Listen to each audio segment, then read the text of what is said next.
பசிக்குதுன்னு கேட்டோன்னே காசு தூக்கி கொடுத்தாருல அந்த மனுஷன். நீ வாங்கிட்டு வந்தேல, ஒரு வாரத்தை உங்க அப்பாவை கேட்டியா நீங்களும் வாங்க சேர்ந்து சாப்பிடலான்ட்டு? அவருக்கு மட்டும் பசிக்காதா? அவர் வயிறு மட்டும் இரும்பு செஞ்சிருக்கு. தானும் சாப்பிட்டா 100 ரூபா கூட செலவாகுமே நினைக்கிற மனுஷன் தான் அவரு. இப்ப கூட என்னால் தெரு ஓரமா இருக்க டீ கடையில 10 ரூபா டீ குடிச்சிட்டு அந்த 100 ரூபா மிச்சம் பண்ணி வீட்டுக்கு தேவையானது எதனால வாங்கி கொடுக்க நினைக்கிற மனுஷன் தான் அவரு. அதுக்கு பேர் கஞ்சித்தனம், சிக்கனம். உங்க அப்பா வசதியா இருக்காரு, இன்னைக்கு நீ கேட்டதெல்லாம் கிடைக்குது. அவங்க அப்பா வசதியா இருந்தாரா, அவர் கேட்டதெல்லாம் கிடைச்சுதான்னு ஒரு நேரம் நினைச்சு பார்த்திருப்பியா? இல்ல கேட்டிருப்பியா? இல்ல. ஒவ்வொரு வேளை சோத்துக்கு உங்க அப்பா ரொம்ப கஷ்டப்பட்டிருக்காருடா. அப்ப இருந்தே அவருக்கு ஒவ்வொரு வாவும் ரொம்ப முக்கியம்.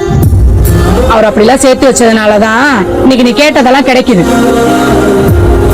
அவர் கஞ்சத்தனமா இருந்தா நான் இப்படி இருக்க முடியுமாடா? ஏன் நீ சின்ன வயசுல கூட எவ்வளவு கொழுக்கு மொழுக்குன்னு என்ன மாதிரிதான் இருந்த. இடையில நீ தான் ஜிம்முக்கு போற, உடம்பு ஃபிட்டா இருக்கணும்னு இப்படி வச்சிருக்க. இது வரைக்கும் உங்க அப்பாவுக்கு என்ன பிடிச்சிருக்குன்னு எனக்கு கூட தெரியாதுடா. இதெல்லாம் எனக்கு பிடிக்கும், இதை செஞ்சு குடுறேன்னு ஒரு நாள் அந்த மனுஷன் கேட்டதே இல்லை. நான் என்ன சமைச்சு போடணும் சந்தோஷமா சாப்பிட்டு போறாருடா. உறவா கஞ்சி தணுங்கிற உனக்கு என்ன பிடிக்கும் என்ன பிடிக்காதுன்னு ஒவ்வொரு நாளும் பார்த்து பார்த்து செஞ்சுட்டு இருக்காது அந்த மனுஷன். உனக்கு என்ன தேவைங்கிறத நீ கேட்கறதுக்கு முன்னாடி உன் கையில கொண்டாந்து கொடுக்கறாருல, அந்த மனுஷனவா நீ கஞ்சங்கிற? உன் வயசுல இருக்க பசங்க எல்லாம் பார்ட் டைமா கூட வேலைக்கு போயிட்டு இருக்காங்க. ஆனா உன்னை அப்படி வேலைக்கு அனுப்புனாங்க. என் பையன் கஷ்டப்படக்கூடாது, அவன் நல்லா படிச்சு நல்லா முன்னுக்கு வரணும், நான் பட்ட எந்த கஷ்டமும் என் பையன் படக்கூடாது, எங்க அப்பா எனக்கு சொத்து சேர்த்து வைக்கணும், அத தப்ப நான் என் பிள்ளைக்கு பண்ணக்கூடாதுன்ட்டு ஓடி ஓடி உழைச்சிட்டு இருக்காருடா. இந்த மனுஷனவா நீ கஞ்சேங்கிற? அவரு அவங்க அப்பாட்ட ஏங்கின ஒவ்வொரு விஷயமும் நான் பிள்ளை தனக்கிட்ட ஏங்கி நிக்க கூடாதுன்னு நினைச்சுதான்டா உனக்கு தேவையான எல்லாமும் நீ நினைக்கிறதுக்கு முன்னாடி உன் கையில கொண்டாந்து கொடுப்பார். அவரை பார்த்தா சிக்கனங்கிற?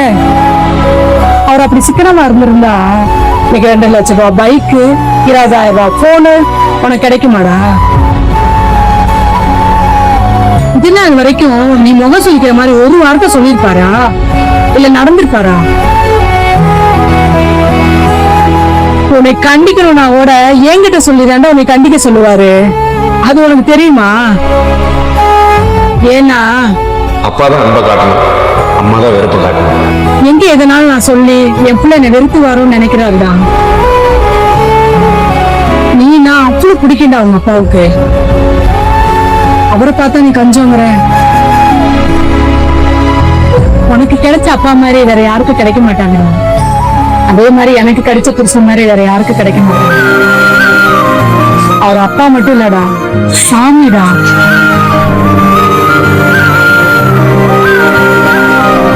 இப்படிதான் தப்பா நினைச்சுக்கிற அவருக்கு தெரிஞ்சா எவ்வளவு வருத்தப்படுவார் தெரியுமா? அவர் காண வெளியில கூட பரவாயில்ல, நீ அவரை பத்தி தப்பா நினைச்சிருக்கேல, நீ மாத்திக்க. சரி சாப்பிடு, அவர் ரொம்ப நேரமா கடையில இருக்க.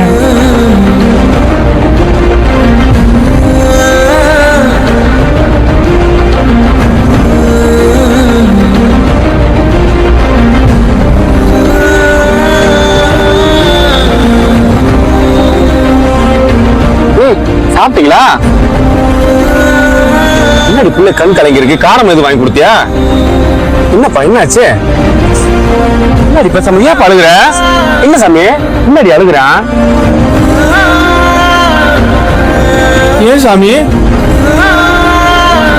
ஏப்பா என்னாச்சு?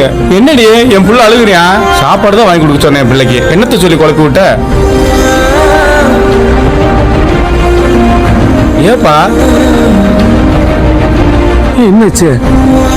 சிக்கனமா இருந்த கூட புரிஞ்சுக்காம உன்னை கஷ்டப்படுத்திட்டு 10 வருஷம். என்ன பெரிய பெரிய வார்த்தை பேசிட்டு இருக்க? என்னாடி சொல்லி கூப்பிட்டு வந்த பிள்ளைய? சாமி எனக்கா ஏப்போ உன் சந்தோஷத்துல எழுத்துரு. அதான்டா அப்பா, அதான்டா புள்ள. இல்லடா அழுக கூடாது, அப்பா இருக்கும் போது அழுக கூடாது. ஏதோ வான்னு சொல்லி குழப்பி விட்டுருப்பேன். வா வீட்டுக்கு வா, சாமி வீட்டுக்கு போலாமா?